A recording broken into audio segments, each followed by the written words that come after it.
Hello, hello. What do you think we're going to be painting today? This girl. So those of you who might be unfamiliar, this was what demonettes used to look like. I don't know who sort of looked at this sort of lobster crab person and kind of thought that might be a good sort of representative for the pleasure god. But somebody's got a very specific kink, I would imagine. Something to do with seafood, which, well, I mean, I'm not one to judge or kink shame, so if you're into that, all power to you. But I don't know. I think seafood tastes good and not in that way. So yeah, this is the second edition Demonette, and these I recall being quite an acquired taste even back in the day because they are a little bit interesting and kind of garish in their design choices. I'm not sure like the lineage of the concept, but I think the idea is that like Slaanesh has always walked the line between what is superficially attractive to the vast majority of us versus what kind of lies beneath. And my headcanon for these models, which I do still love by the way, I still think they are really an interesting take conceptually. But these I imagine will be what happens when the sort of veneer of normalcy and that sort of glamour of Slaanesh kind of falls away, and then you're just left with the pure like lobster-handed horror under the surface afterwards. And I would imagine, yeah, that moment would be pretty damn scary. And who's to say that our worst nightmare isn't somehow the idea that the seafood that we've consumed in the past came back, looking for vengeance. Maybe that's our specific fear, or maybe it's somebody's specific fear. But yeah, just the idea that demonettes can take on many forms, some alluring, some a little bit crabby, uh, clearly, is an interesting one. And just the idea of how you sort of express the unbridled horror when you sort of unveil the creature beneath as the mask falls away. I think this is one way that you can do that and still kind of keep it family friendly, I suppose. There is enough of it to suggest that that lust might have been involved at some point. Like for the most part, it is still a mostly naked woman. Just, I guess the operative bits are kind of different now, and that's bound to get some kind of a reaction, right? Plus, to be fair, these models have a really amazing silhouette. Like them or hate them, on the battlefield, on the tabletop, they are incredibly easy to pick out thanks to their gigantic claws, and they kind of really look the part for something that's a little bit uncanny, a little bit disturbing, and definitely they always got quite a few interesting glances from passers-by. These were just 1/4, of course, of the Chaos Lesser Demon cavalcade that came with second edition, and they were all kind of unique in their way. Bloodletters were like sort of buff red beef jerky men. Plague bearers kind of looked like if a snot on the table kind of got animated, stood up and walked away. And the horrors are a horror. They are aptly named, let me promise you that. And by the time we get to them, I think you'll see my point exactly why I think they are some of the most horrifying models ever sculpted. They are certainly unique, very recognizable, and if upsetting is what they were going for, well, horrors are pretty upsetting. But anyway, back to the subject at hand, this demonette. So as you can see, as I work on her face, or her, or it, or whatever, you can really sort of see there is a bit of a almost like a Nosferatu kind of look to it. I guess this was what passed for the ultimate uncanny valley back then. I suppose it was a little bit unusual to sort of see this kind of androgynous lobster creature, and I guess that kind of perfectly straddles that zone between appeal and revulsion in somebody's mind at least. But at least they were distinct and they had a memorable look about them, and that's kind of key to why these models like live on rent-free in so many Warhammer collectors' minds. At this stage, these were definitely sculpted to be a unit. I think we had just sailed past the days of individually named demonettes and, well, just demonic creatures in general. So this wasn't like Lewd Grasp or Wither Drool or something like that. This was just a straight up demonette, and they were meant to look good in units and rank up specifically. Not so much, to play a skirmish game as individuals. So the posers are kind of accommodating, nicely obliging of their neighbors, which is good, and they actually look really good when ranked up. So accompanying them was a unit of steed-mounted demonettes, and those ones kind of used much of the same components, the forms of the foot demonettes, and they included, of course, the amazing steed of Slaanesh, which kind of looked like a boob worm dragon, I suppose, would be a good way to put it. And quite a nice miniature, and definitely something that looked really impressive when you saw them in the pages of White Dwarf. They were also extremely expensive in terms of points, and that really made them a little bit of a special occasion to see in White Dwarf, because they were really hard to use in general. They costed a ton of points each. At this stage, all demonettes had, or rather all demons, less bloodletters, had the ability to cast spells as a unit, and that really inflated their points cost. They had a demonic ward save already, so that means it was a more or less invulnerable save. So you're saving on a fixed value instead of an armor save value that degrades as the strength of the incoming attack got higher. So they were guaranteed a certain amount of resilience, but to be honest, they always seem to go much too soon. As soon as something powerful hit them, they tended to wither away really quickly. In particular, if the source of their attack was from magic, because that would negate their demonic saves, which was a terrible thing, because at that point you've essentially got a toughness 3 naked person getting blasted by some of the spells, which could be very high strength indeed. You could really fry an entire unit of these without any recourse, especially when you got later into later into 3rd and 4th edition. Yeah. Did I say 2nd edition? Good lord. I mean, yeah, 4th edition. So yeah, this is quite the model. And a unit of these really looks impressive on the tabletop. You have to take my word for it, as I paint more of these guys. For now, you're seeing just one crazy crab creature. There will be more on the horizon, I promise you, because these models are just the best, aren't they? They're so quirky and weird, and really they have so much odd energy about them. They're kind of lunging forward in a really pleasing way, and just really quirky and unique, I suppose. They are unmistakable. I mean, a complete completely different from when 1DS did his popular demonettes, the ones that look like little anime girls, and those ones I think are the ones that live on in most people's memory, as compared to the plastic sort of strange monsters of today.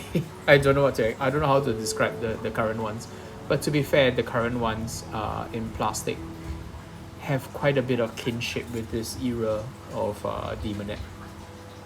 Both of them are horrible crab creatures, sort of in their war form, as it were, when the veneer of normalcy has dropped away and the mask is moved aside to reveal a horrifying creature. So yeah, demonettes, nasty things. So I guess the big question when it comes to painting these models is trying to decide exactly what color those claws should be. Traditional for the time, and in White Dwarf was just bright blue. Sorry, bright red actually. No pink, oddly enough. I think sort of like the pinkification of Slaanesh kind of came a little bit later. Red was more of a common color along with a lot of pastels. There was a little bit of blue, and I remember there was an alternate color scheme that was kind of blue or purple on the claws. But for the most part, most people from this era would remember the bright red claws because they were so iconic and distinct. And I mean, to be fair, they were bright red claws. They kind of like screamed for attention when you saw them on the pages of White Dwarf. And the most common opponent for the time would have been High Elves. And oddly enough, I never really understood this, but the High Elves always struggled. High Elves to me seem to be the perfect opponent for demons, insofar as they've got relatively good like leadership and stats. A lot of the demons' abilities were kind of dependent upon some kind of a failed characteristic test, most typically leadership, because you know these are unnatural creatures designed to unnerve and to inveigle and to deceive and so on. But yeah, generally speaking, High Elves would be pretty decent at those because they had better than average leadership. But they also weren't so ridiculously costed that their armies inevitably became extremely small. They were capable of mustering quite a decent baseline of shooting units as well, which were really effective at killing light units like demonettes. And of course, high magic is the de facto magic of choice for just disintegrating huge columns of demons because it was just so good at it. Not to mention that these poor girls would get zero save at all. As you can see, I'm kind of on the side of the underdog a little bit here. And I never really understood how the White Dwarf Battle Reports kind of always seem to portray it in the opposite light. The demons didn't seem to have any real difficulty dealing with their opponents and always seemed a little bit more effective than they were written out to be when I read the army books. But there you go. Maybe it's just rose-tinted glasses, or, well, kind of the opposite, but that's just how it is, I suppose.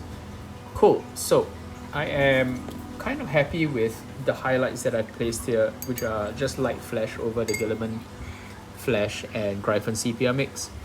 I think it's beginning to look pretty decent, but I think at some point I'm going to need to work out how to blend that junction between the flesh and the claws.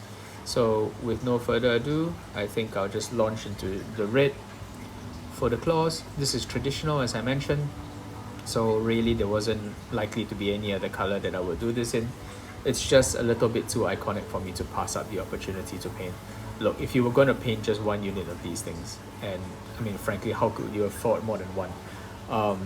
You would want to just do it in bright red because that was just the color of the day. It was the color of the era and of the edition, plus you kind of got the pastel worked out of your system painting all that flesh, right? So yeah, move on to the red. So that looks pretty good. Quite keen with how this surface is kind of catching all of that red wash. This is, as usual, my typical Blood Angels red and Gryphhound orange, Gryphcharger, one of those. I think it's Gryphhound actually. Charger being the horse version, that should be the grey. Yeah. So this looks kind of ridiculous, but kind of awesome. And of course, the individual teeth on the claws, I think I would do a different color. Unless I'm mistaken, I think there was also a little bit of a fade on the lower parts of the legs. Not sure if I really want to do that. It may be a bit of a step too far as a loud and slightly strange color scheme goes. I kind of like the detail of the feet. They're kind of big and kind of ridiculous looking, but they were very, very distinctive and really contributed to that crazy silhouette and just bodily proportions. Like, if ever the idea was to make something that looked like it couldn't function properly yet still kind of did, I think these demons kind of hit that mark in a pleasant way, a way that I enjoyed looking at when I was a lot younger. And now, of course, I'm still painting these things, so what can I tell you? I love these guys. Girls, things, whatever these may be. So, we're continuing with the red on the claws, working our way down the extremities, the lower thumb-like appendage, and the top, like just leaving out the teeth. The teeth I'll probably shade in some kind of, I don't really want to do like a bone color, probably like a gray. I think that may be more appropriate. Or maybe I'll use my ancient bone mix. You know what? I think I will. I think that's a great color for these actually. Just a little bit of gray. So my ancient bone mix is usually Gryph Charger gray plus skeleton horde, and that gives an altogether more desaturated version of a bone color. Should be perfect for doing something unnatural like this. Cool. Yeah, I think that looks pretty decent. Thinking about the tongue. Probably not. Probably save a bit of pink for that, because this is a perfect opportunity to introduce a little bit of pastel colors into it.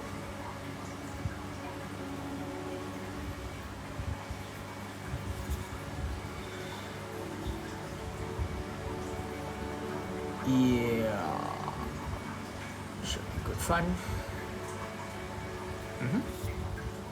And then of course the rest of the gear is probably just going to be some combination of bondage leather and stuff. So yeah, somebody had very, very specific tastes when designing this model, and I am here for it. I think the look works and was suitably different from almost any other faction in Warhammer at the time, and therefore I think it's earned its place in infamy, as it were. So a little bit more Guilliman flesh to work away at those recesses. So just the underarm area where I kind of missed it a little bit, and we can intensify some of the shading around areas where, you know, a little bit more definition might be good. So like that bicep line under the bicep. And when you think about it, these models are actually really incredibly buff. Not in a bad way. I think it was a fairly appealing kind of look. And I'm not sure what reference they use for these, but to be honest, these are not bad looking models as far as musculature is concerned. They had just the right levels of definition to make them look different from all of the male muscled models. And to be fair, there were a lot of male muscled models at this time. Various barbarians, you know, a lot of orcs were extremely deeply muscled. So the fact that these models could be done in a way that sort of vaguely looked sort of feminine, or at least left the question open, it's a pretty good one. It's pretty difficult to actually sculpt something like this that needs to, by definition, remain fairly nuanced and open-ended. So now we're going with a little bit of light flesh, almost completely untouched by the Guilliman flesh mix, and this is just to give a little bit of definition to the tops of the muscles.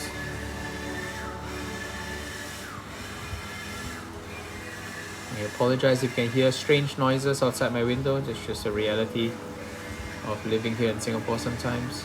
The municipal people do spend a lot of time making adjustments, so I'm thankful for it, but every now and then it gets pretty loud. So apologies if you can sort of hear weird noises in the background. Trust me, it's not a ghost in my house. I've looked.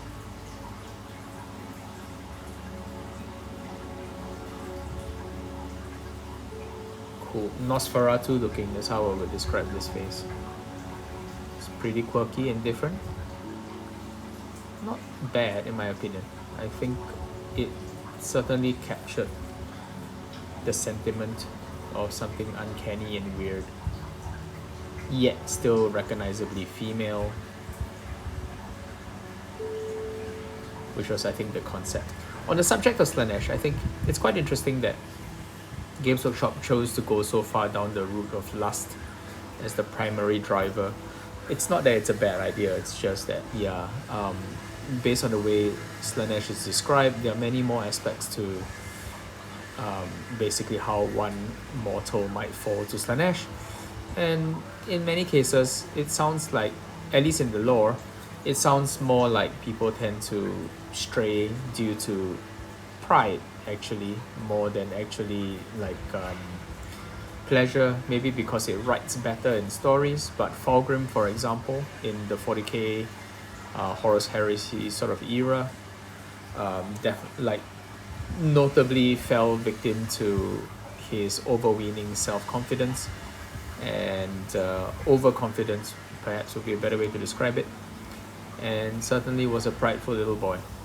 And that kind of is an aspect that you don't really see as much as in the lore, maybe not on the battlefield I suppose, but mostly in the stories, not so much in the actual army books, which is a bit of a shame because the models don't need to look sexualized to convey the idea of Slaanesh. Slaanesh is sort of multifarious in many ways and multifaceted, perhaps would be a better way to put it. And that's kind of an interesting sort of aspect to try to capture in miniature form. Like, what would a prideful model look like? I guess somebody with a lot of overweening self-confidence, not necessarily just bare-bodied, almost naked, strange creatures. I think they have tried to capture some of this, and there have been some really good examples of miniatures that kind of took the Slaanesh route in different directions, which is great. So like Blutos or Scorlion for Age of Sigmar is a really good example because that's essentially a gluttonous Slaaneshi character. So the excess of it is expressed in the form of just being immensely fat, and that's kind of cool. I really like the idea of that model's opulence. One day I hope to get that model and paint it up. But yeah, for this period, I think for the most part, it's a strange mix of revulsion and beauty that defines most of the Slaaneshi range. It's not that it's a bad look. I think it's unique and kind of interesting and can be very, very appealing. Cool, so we're moving on to the claws. So previously we did it in our red contrast paint mix, Blood Angels red and Gryphhound orange. And now we're moving on to just Vallejo Vermilion to layer this on. So much like the Tyranid Carnifex video previously, I think it's just a case of building up a good layer of level of saturation over the top. Over the end, maybe the top 1/3, we want to go for 100% coverage. And then gradually ease off as we get further down the claw. This is so that as we move up into higher or brighter, more towards the orange-yellow spectrum colors, there will be lots of red still remaining as the deeper shade. If you leave too much of the original contrast red, which is a lot darker, a lot more towards the brown spectrum, in the recesses, what you're going to do is you find that the shadows gonna be a little bit too dark and there's not enough red showing in the overall. By red I mean vermilion. So if you don't have enough vermilion showing in the overall color scheme, then the model tends to look a little bit too dark. And putting the bright orange highlights next to the original contrast sort of brownish red or darker red tends to look a little bit too harsh, and that's not ideal. So yeah, fully 1/3 of the lower part of the claw. Ideally you want to be in vermilion, and then as we move on to brighter oranges, I hope I can show you exactly what I mean. Yeah, so this proportionality in terms of blend is really important, because I think it's very easy to sort of apply a contrast paint base coat, right? Sort of get it to, maybe 80% of where you want it to look. And then after that, when it comes to applying the highlights, you don't apply enough of this red in terms of proportion along the end of the claw. And as a result, you get something that's just a little bit too harsh and a little bit too dark. And it doesn't look ideal. So fully 1/3, as you can see, is now in vermilion. The lower 1/3, and then where it sort of meets the darker red of our previous contrast layer, we are just going to let it taper off like this, so that it kind of naturally fades into that previous coat. So we're not exactly undoing all of the good work that we did previously. We are still keeping definitely like a significant amount of the original contrast color, but we are kind of making room, as it were, to apply subsequent highlights. And these areas at the top don't need to go back to the original deep red. They just need a new base of red to work from. So we're just going to go and apply a little bit over here on the base, at the edges, the hard flanges on the edges of these claws. And flanges over, don't quote me on that, but yeah, referring to these hard sort of edges. I'm going to apply a little bit more on both sides. I hope you can follow what I'm doing. If indeed that's what you're doing, if you're just using these videos for relaxation, then more power to you. To be perfectly honest, a valid criticism for this format of video is that it's kind of hard to follow if you're doing your painting as well. I 100% agree with this. But in a sense, I think it's kind of okay if people use these videos for different reasons, whether you're using it for inspiration or even if you're like using it to, you know, go to sleep. Perfect! I'm perfectly okay with this. I'm pleased that you're able to get so much joy out of these videos one way or other. So we move on to Blazing Orange, or Vallejo. I think it's just called Clear Orange actually. Naranja, which means orange in Spanish. So yeah. So this time, as you can see, we're kind of replicating the same pattern that we did on the previous level, using vermilion over the contrast red. And we are replicating that taper as well. So, sorry guys, I think previously I was not keeping these models quite as centered as I wanted them to be, especially in the start of a video. I'm kind of winging it, unfortunately, because I don't really have something to guide that or to move the camera around. This is literally just a camera on a cradle arm. There isn't exactly like some robotic component that allows it to track exactly where I'm focused on. So if I accidentally get the miniature out of focus a little bit, sorry about that. I'll try my best to keep it in the center, and I will adjust it accordingly if needed. If it gets too egregious, what I'll do is I'll just focus. I'll just re-edit the video to be more central. But I think so far, I hope it's been followable. And if you're just watching these videos to go to sleep, you don't care. And that's fine with me. Perfect. No issue at all. But yeah, I'll do my best to try to keep it in the center always. Bear with me, I will improve with time, I promise. Cool. So, as you can see, that red previously that we layered down at the sort of end 1/3 of miniature is absolutely crucial, because without that red, these shadow areas in the intermediate section would have been too dark, and it would have kind of looked like striations on a wooden panel. It would have gone straight from lightest, well, not lightest, but from light color to the darkest color like way too fast, and that would have made the model look kind of dirty and unresolved. But oh yes, and of course that would have meant that proportionately there would not have been enough red. It would have been primarily orange and brown, which is not ideal. Yeah, orange and deep red, which is not great. Makes it look a little bit more fiery, which is cool if that's what you're looking for. But no, what we want to do is we want to get to the deeper red by way of the lighter, brighter red, by way of vermilion. So yeah, along the way we want to sort of have a whistle stop tour of every single color that we're using in this area. So yeah, not to jump over the heads of any of the colors and sort of leave them underrepresented in the final mix. Cool, so we're doing just the thumb area. I think it's looking pretty good.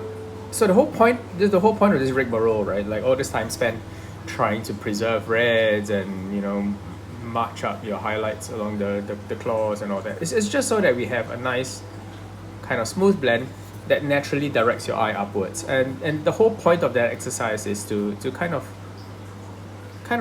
naturally lead your eye up to where the Slaaneshi demonettes are kind of gesturing at. And I think that's a really interesting idea, because the whole idea of being Slaaneshi you know, kind of being like overly given over to things like access and pleasure and, you know, experience and so on and so forth, is these models have a naturally sort of exultant kind of claw waving ecstasy about them, and I think that's really key to the way they're behaving in such an effusive manner. So if you compare them to the other miniatures, the other demon miniatures of this period, the plague bearers tend to be waving their swords around, or at least holding them in a relatively chill way.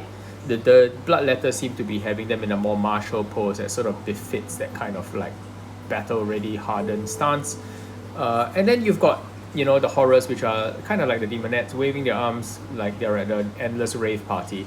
I think that really gets across a little bit of the personality of demonettes and horrors in general.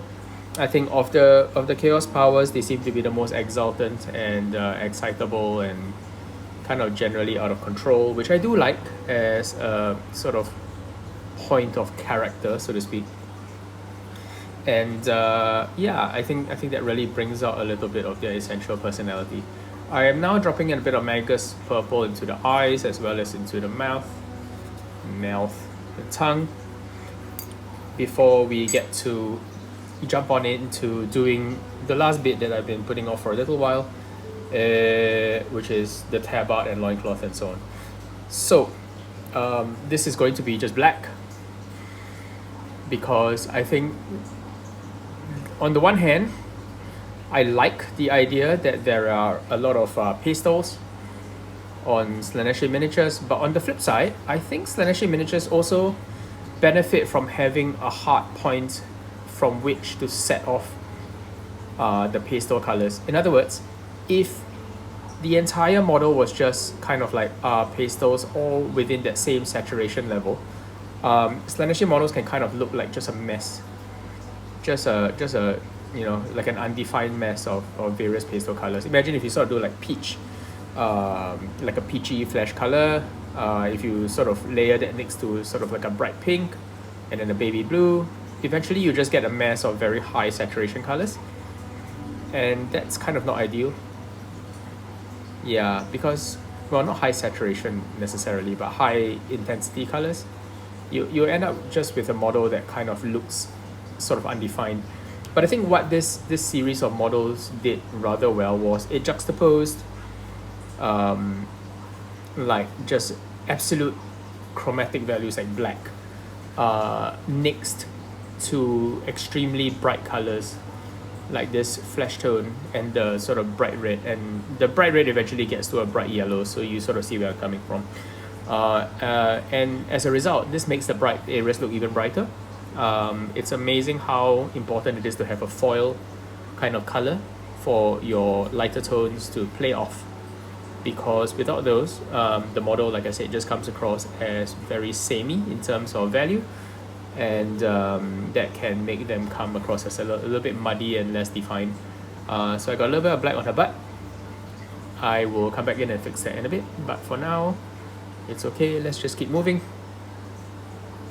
Yeah, so consider that when you do a model that has a lot of like pastel colors, it might be useful to try to find a place to put a deeper, darker sort of reference point for the eye, and you'll find that your color scheme might well improve as a result, simply because your eye has a kind of, when you think about it, kind of like a little hard point to touch off on before traveling to the naturally traveling onto the brighter spots, to really get that sense of contrast and shift in tone naturally onto the miniature.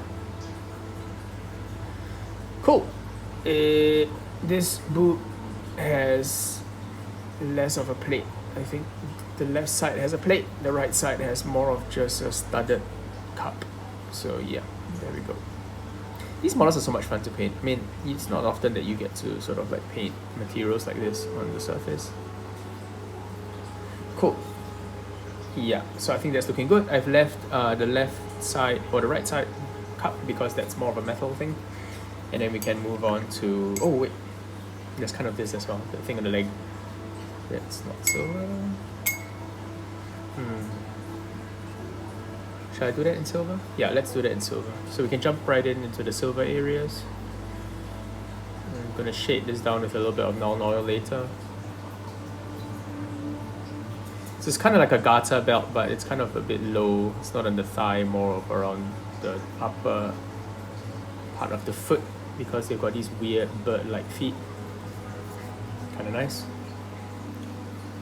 And it's a bit wet, so let's not do that right now. I think what I'll do is I will jump on to the next color for the claws.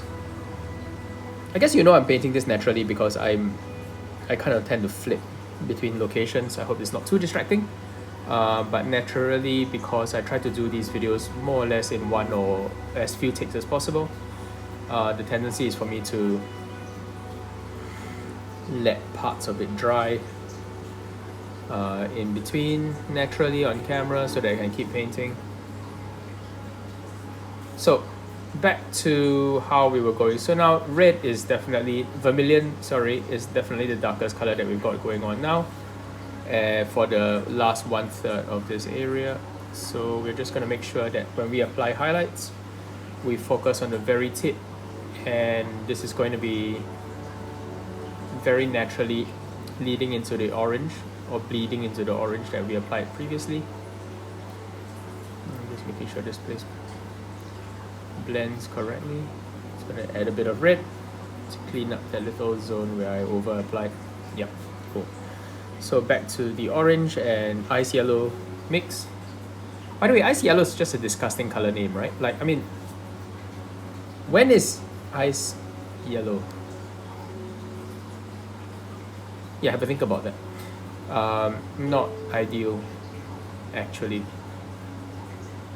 Yeah, somebody's been making a bit of a dirty snow joke, I think. Yellow snow cone. Yeah, cool. So we're gonna keep going, brighter still. And the way I paint, sometimes I over highlight things like this, right? And then after that I come in and I feather in the previous color. You don't have to do it this way, but there are advantages and disadvantages to over highlighting something and then coming in to feather it in to blend. And that is, if you over highlight something, you are at least, it's confirmed that you're going to get to a particular brightness in hue, and then you can sort of come in and trim it down a little bit if you find that it's a little bit too much later on, but at least you're guaranteed that there are parts of the model that are going to be in the brighter hue. And the reason is because it's not actually necessary to get a sort of smooth blend at every single stage. As you can see, when we move on to the next color, which is just almost pure ice yellow, you can start to then blend at this higher stage, and then suddenly it justifies the whole lot. Like from afar, that looks all right now. Previously, I think when I was learning to paint, I had a tendency to try to want to blend every single layer perfectly, and that was because my logic was, as I kept going, so long as I made sure that everything was blended perfectly along the way, I would end up with an ideal blend. But in the same way that, if you think about it, a chef who essentially salts every single ingredient, right? Add salt to every single ingredient, has a tendency to over salt the overall dish. I think you can run into the same problem with highlights, because if we blend every single highlight and we are overly, precious about making sure everything blends perfectly and solidly at every step, the end result can still look extremely muted, because we are all the way through playing with less than fully saturated paints. Because one of the side effects of trying to blend every single stage is that you tend to end up using a muted version of every single color along the way, because an essential part of blending is applying layers of translucent paint, and translucent paints are just the paints not at their full saturation, but just as the name suggests, translucent enough to allow it to blend on the surface. So bear that in mind, that it's entirely okay as well, to go back to the chef analogy, to apply paint in such a way that you apply the full strength paint every single time, and then you kind of, in a way, salt the final dish. That means you tie it all together with a wash at the end or a glaze at the end to sort of make sure that the whole thing works and is harmonious at the end, instead of painstakingly blending at every single stage.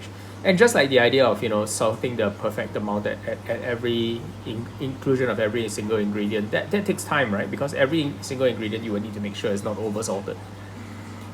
It's just a difference in style, I suppose. But I think lately I'm beginning to prefer the idea that you kind of bring it all together at the end, as opposed to spending lots and lots of time trying to make sure that every single inclusion into the color scheme is perfectly blending together, because frankly it's not needed, right? Because our eyes are not that finicky that will, I mean, if you're doing Golden Demon, sure, but I think for your average paint jobs, and I think they can look perfectly decent like this, because to be honest, I didn't really blend in between these colors much, you know, up until the end. But yeah, this can look bolder as a result, and I kind of like the way that looks. See? And this basically took me a fraction of the time that it would have taken if I was spending a lot of time individually blending every single layer to the nth degree. So just my 2 cents on the subject. Your mileage may vary. Maybe let me know what you prefer to do. Do you prefer to blend every single layer perfectly into preceding colors, or do you just sort of like wing it the way I do, and kind of sort of let the final glaze over kind of tie everything beautifully together, or not, as the case may be? Because I think this is perfectly good for me. I'm pretty happy where this is now. Now I've noticed that actually I've taken a gander at the sort of reference artwork that I was using, and I realized that for those models, the feet were also kind of done like human skin tone. There was no real attempt to kind of blend it into some kind of other color. So I'm going to come in and I'm going to drop more highlight tones onto the feet, because I was keeping these separate, thinking that I would do them in a kind of red tone.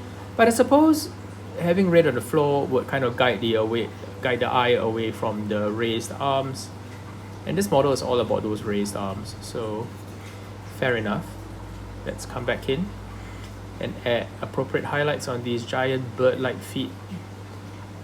These feet are freaky because, I mean, if you look at them, they're so defined and so articulated that they actually look like they could work, despite the fact that these are true blue, like clown shoes, like massive feet that make absolutely no sense. But they look detailed enough to the point that they will work. I mean, I'm not sure whether the bones in your feet are also called tarsals and metatarsals, but you can sort of see all of the different layers of bone and all these striated raised tendons and so on. Really beautifully sculpted feet, and that's from someone who doesn't really appreciate feet not that way, but you get the picture. Look real good. So well done, Mr. Sculptor. These are amazing. And I think one more time we're going to go a little bit higher, and this time we're going to focus only on the edges as well as on the major tendon joints, the bulges on the joints. So you have a sort of staccato tap and lift kind of paint style. So tap and lift, tap and lift, tap and lift, tap, tap, tap, tap, tap, along all of the knuckles. And because this is a demonette, but she's got actually quite deep, not muscle, but I guess divots in her skin.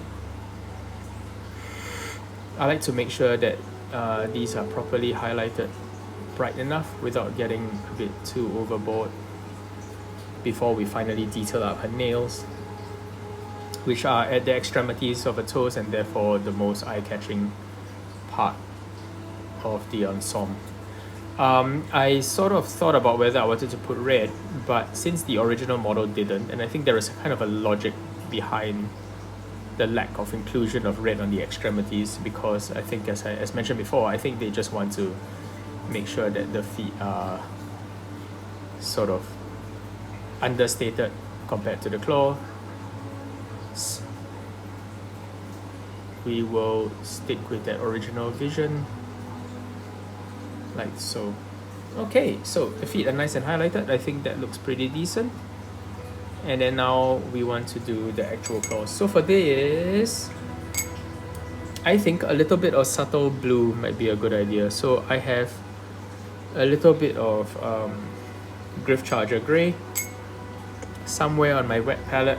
There we go, that's the one. And we're going to apply this on the teeth of her claws first.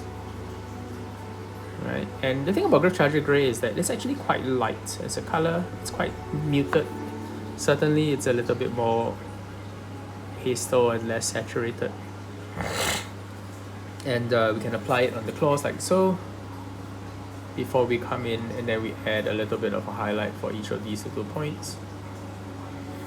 But yeah, that little bit of subtle blue, green, teal if you would, I think does a long way to adding a lot of interest and contrast to these colors. Contrast meaning contrast relative to the bright red, and that sort of change in value from red to green, I think our eyes pick up on, and we find it pleasing on a very subtle level. And I think, so this is something that's missing from the original color scheme, but I kind of like the look of it. I'm going to also apply it on these claws on the outside. These like little, call them teeth I suppose. Quick wipe off with your finger, and that can give you some very nice, if a little harsh kind of highlight. And that's good enough for now. We can, as I mentioned, of course, you can always come in and refine these later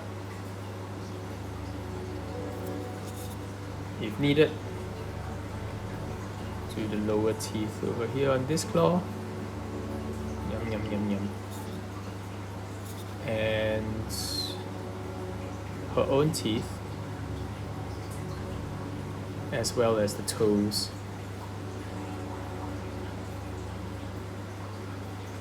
So I think these toes do need to be fairly bright at the end of the day. So a little bit of a white will help keep them a little bit brighter.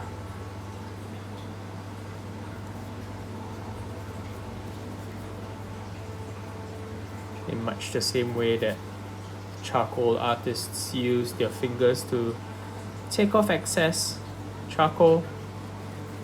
Yeah, I think that can look pretty good. Cool, so now we're going to move on to silver, where we left off previously with that garter thing. So boot plate number 1. I can't tell whether that's a boot plate. Is it a boot plate? Let's just have a look.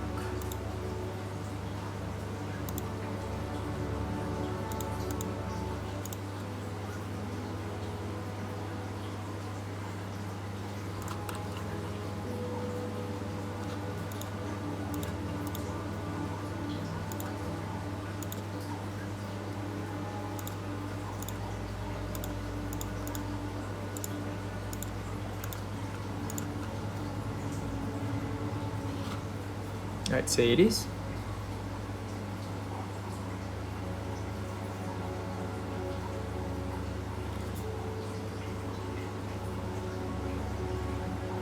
Okay.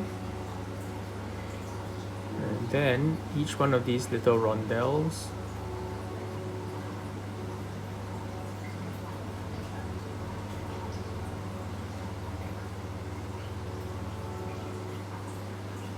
and each of these little rondelles has a little gem-like circle in the middle. Kind of like that. It almost looks like a series of nipples, because that's the kind of thing that these women would have, or these demons would have. Hard to call them women really. And then studs. So as models sort of sculpted in the 90s, and with kind of the concepts maybe done in the 80s, there is a very definite kind of punk aesthetic to these miniatures. I think there is a certain kind of look that these models are going for. Punk is perhaps the best way to describe it. Sort of elements of counterculture, which really bring out the sort of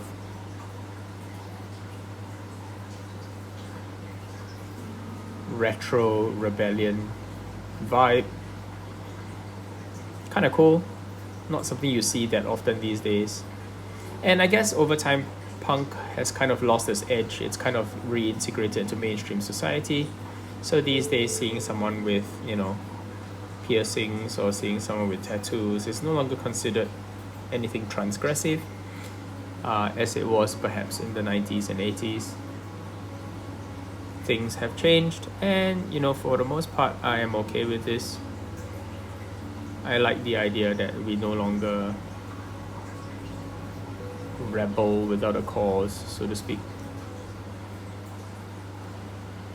I am okay with this conceptually, but I'm happy that the miniature aesthetic remains, because this model and its kin are such a product of their time. It's kind of fun to watch. It's like even when you watch like the Highlander, right, and then you sort of see the character of the villain. He's got a really strong punk vibe in that one. So I mean, of course, the original Christopher Lambert film, right, Highlander, in the 80s, and you can sort of see that they were kind of mortally afraid of the enemy, which was played by Clancy Brown is his name. Tom Clancy is a novelist. Clancy Brown, I believe, the guy who goes on to play the voice of Mr. Krabs. Yeah, that guy. Had a really strong punk sort of vibe.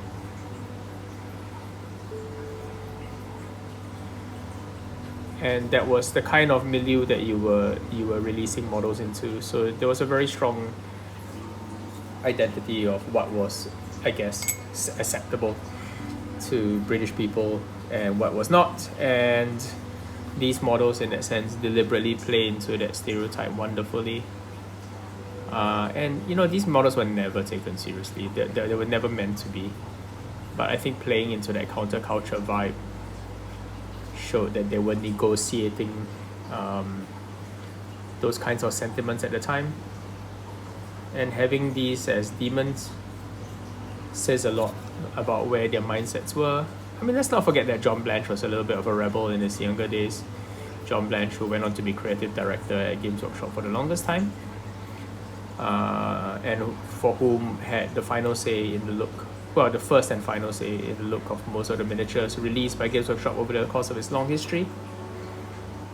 So he had an appreciation for the punk aesthetic because he was famous for roaring around on his motorbike, and that kind of plays directly into the kind of miniatures that he feels or felt. I guess he's left the company since to have been suitable for expressing the look of chaos.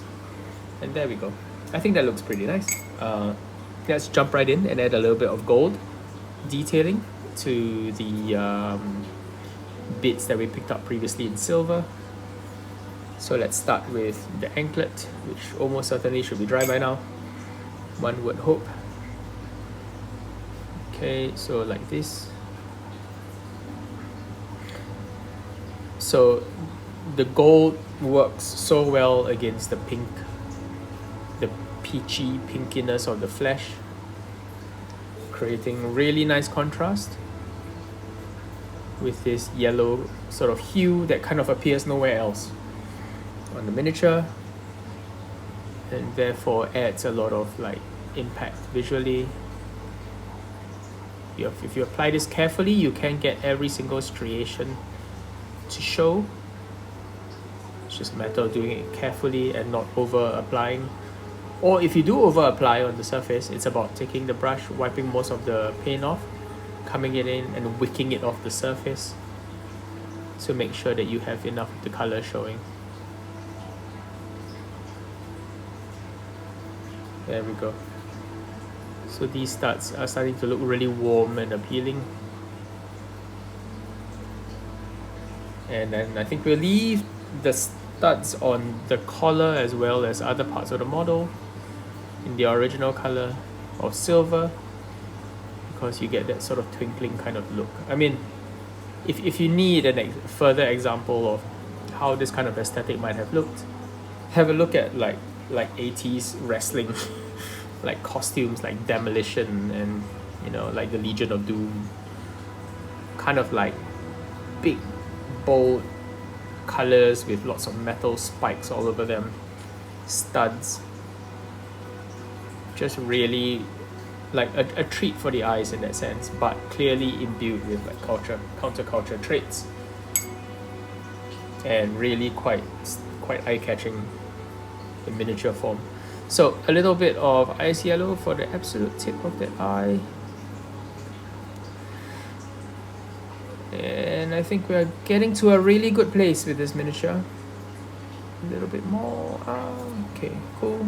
And then that tongue, I think a mix of some Magos purple as well as pink, well, flesh tone, and I think we are in a good place. Now, because it's quite tough to get these horrible little studs like exactly perfect. Like I mentioned before, these studs are kind of my bugbear, because getting them right on camera is really challenging. It's almost as bad as painting eyes, to be honest. So yeah, trying to get these looking right is just ugh. On another note, I've noticed that a lot of recent Games Workshop miniatures no longer include eyes sculpted onto the model, or else they have the model squint naturally. So that's quite interesting that, you know, people are no longer expected to paint eyes, because as you can tell, it's a bit of a pain to get to do right on the camera. And I mean, they're hard to do in general. So yeah, you come in and clean up her butt. Don't take that out of context, please. And her other cheek. We turn the other cheek.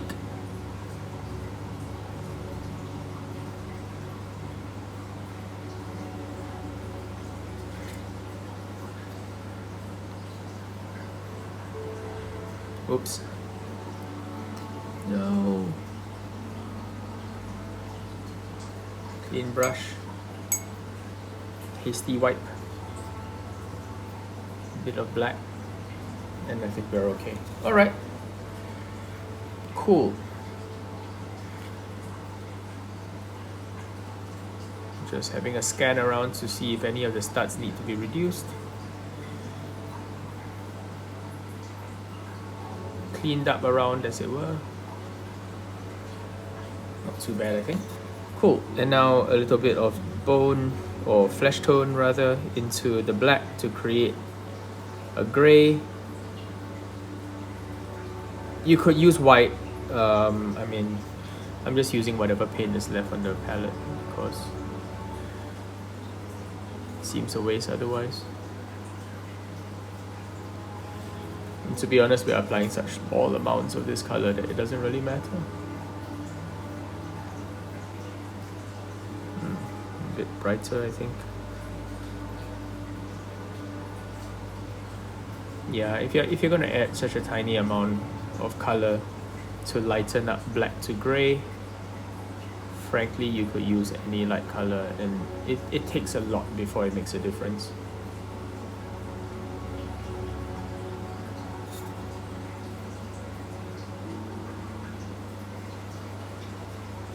We're only applying this where there is a large enough of a separation between the studs and the edge. Otherwise we are just leaving be.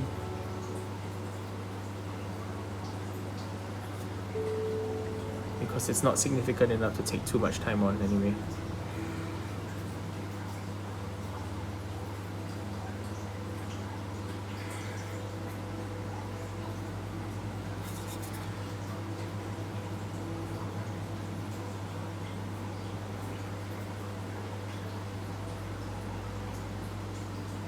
Cool. A little bit more silver for a couple of studs that I unfortunately missed out on, that I noticed when I was applying the previous highlight.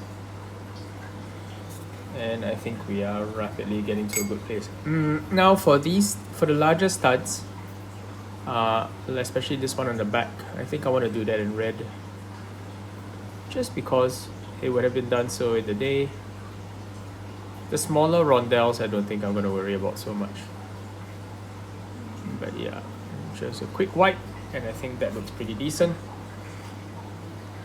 A little bit more red to kind of redefine the shades on these areas. Make sure that the highlight hasn't taken away too much of our beloved red. Our precious red hue. Really shouldn't be allowed to fall by the wayside, and I think that's pretty good. Our first demonette. I hope you enjoyed watching this model come together. I think it looks to be scary, and I missed a spot. Yeah, if you miss a spot, guys, sometimes on miniatures that happens because they're so tiny. If you miss a spot, just come right in and fix it. It's alright. You don't need to spend like too much time on it, because clearly, if it took you a while to notice that, you know, that spot was missed, it's not that important, you know. And you know, it's just miniature painting. They kind of look good on the tabletop anyway. But yeah, I hope you enjoyed this foray into the demonic realms with me, exploring Slaanesh and her lesser demons, his or her / its lesser demons. And join me again for the next one when we go into more realms of chaos. Have a good one, guys. Cheers. Love you all. Like, comment, subscribe, all that good stuff if you enjoyed this video. Cheers.